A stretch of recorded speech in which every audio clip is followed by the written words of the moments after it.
Ladies and gentlemen, welcome back to another episode of Anime Ramble. Today I got for you Kaiju No. 8 chapter 38. So many answered questions, so many more to go. When we write, we write. But what's going down in chapter 38? Well, this chapter picks up where Kafka is telling the Director General that he isn't Kaiju No. 8, that his name is Kafka Habino. He collapses. This is when the backup finally arrives after it's all said and done, after all the heavy lifting is out of the way, and the Director General is on his last leg. Not really, he looks kind of fine, I'm not even gonna hold you.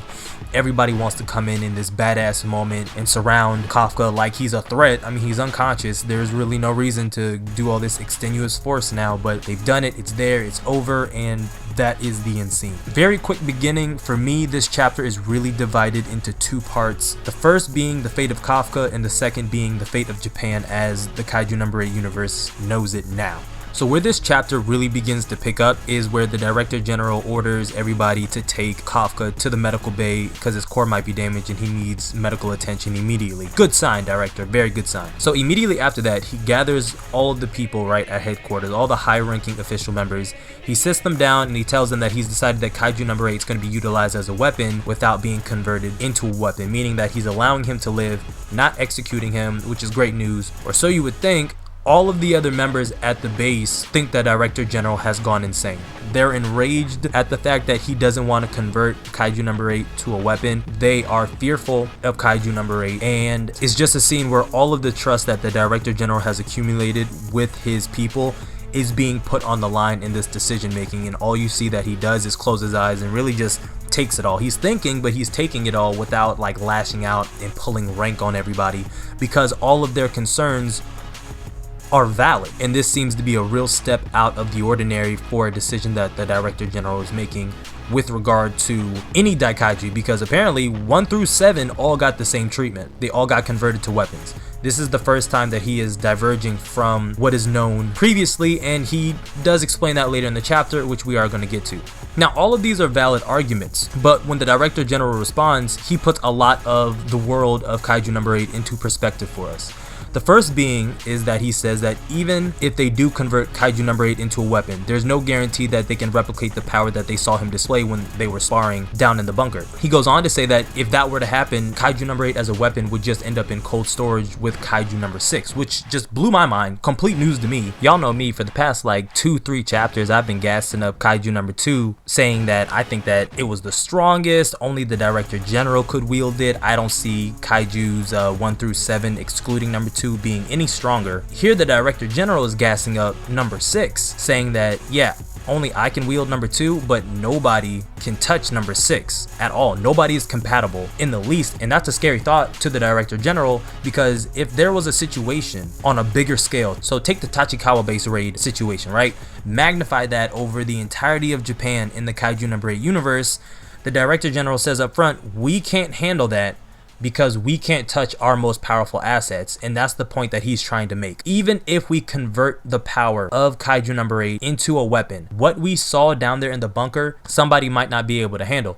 The Director General is very subtly comparing the strength of Kaiju No. 6 to the strength of Kaiju No. 8. And that's the only thing that I can see why he would be making this type of comparison, because he has to go into detail and remind everybody about the events of the emergence of Kaiju No. 6. First, he says it's a series of cataclysmic events, meaning that this was no walk in the park. Over 200 officers' lives were lost, 3 captains, and even his wife. Like, Kikoru's mother was of one of the hundreds of people's lives that were lost in this thing's rampage throughout Japan. And that might have been one of the reasons why the Director General himself went in there to test its strength. Not just because of Kikoru and Kikoru asking, you know, her father to go lenient and maybe not kill him. I think it was a matter of, after having received the briefing from Captain Mina, he realized that Kaiju No. 8 was the reason why they were able to take down Kaiju No. 10.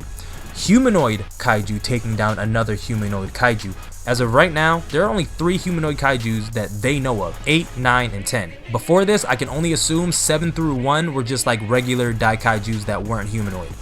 He's seeing the pattern and he's seeing the strength unfold. He is being very calculated in how he approaches all of this, and I think it's brilliant. There's a lot of foresight that's going into his decision making because he has to break the numbers down, and I'm glad he broke the numbers down. Since the incident that occurred with Kaiju number 6, there are currently only 30 officers who are capable of fighting a Daikaiju, and there are only 10 who can solo them. His thinking is, hey, we don't have the numbers to hold off a massive wave. We have to fight smarter, not harder, and allowing Kafka to live and utilize his power better than any one of us could do in the future if the situation calls for it. You see what I'm saying? If the situation calls for it.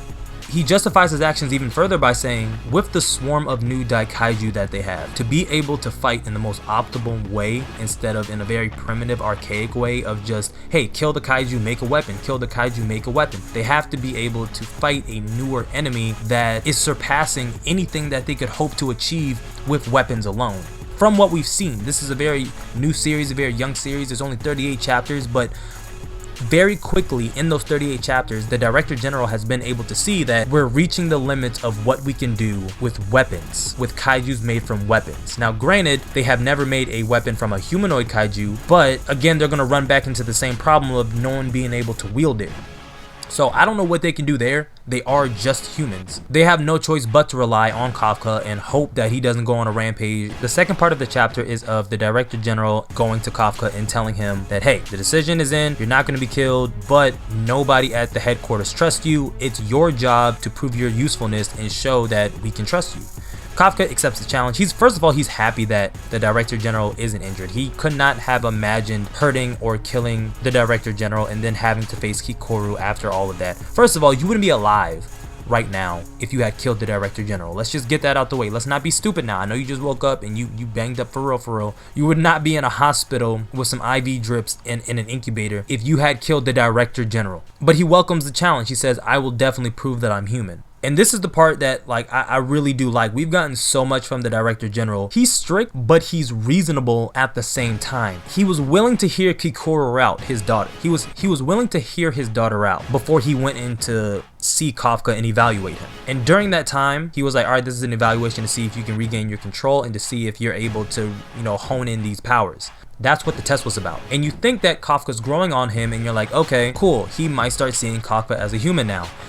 And then he goes to Kafka and Kafka says, yeah, I'm gonna prove to everybody that I'm a human. And the Director General just shuts that down immediately. He was like, no, you're not a human. We just don't consider you a threat right now. If there was a heart in your chest behind that scar, you probably would have died. You're not a human, Kafka. And he calls him Kafka. So he considers him a kaiju, but he's willing to call him by his name. Some humanizing factors there, not a lot. I mean, a name is a name. I mean, we name dogs. You know what I mean? And at the end of the day, even Kafka realizes it. He's a tool that's being used by the military. So whatever they call on him to do, he's gonna have to do it, or they're gonna view him as defective or a threat and eliminate him. I know his head's off the chopping board right now, but he's not by any means in a good spot. He's in a better spot, but not in a good spot.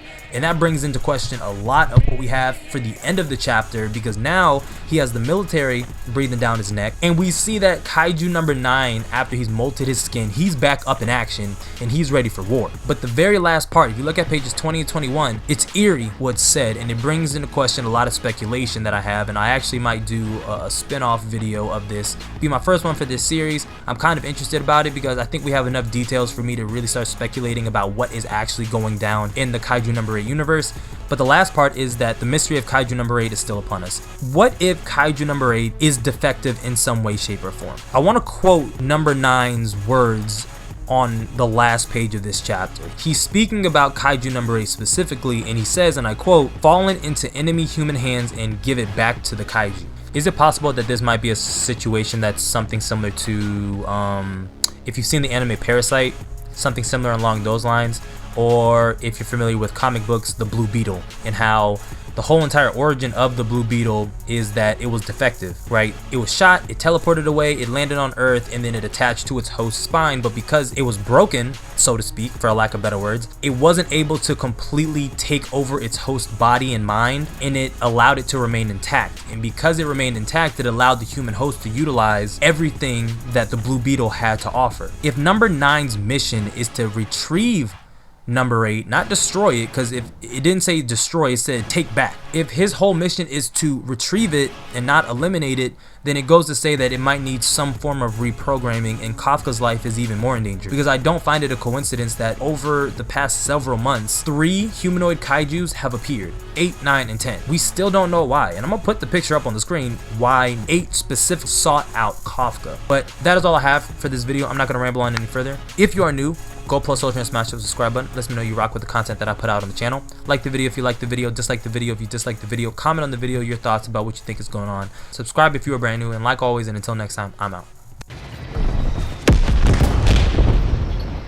It got 9 hours, bro. It's as good as ours. Finish strong.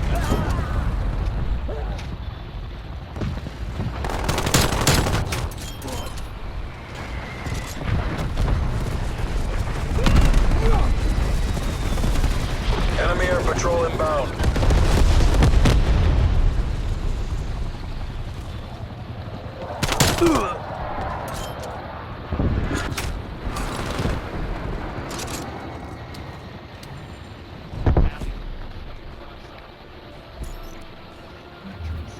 You made that look easy. Bravo Zulu.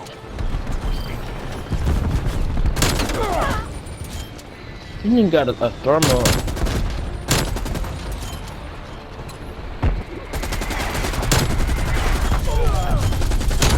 He's just shooting. He can't even see nothing.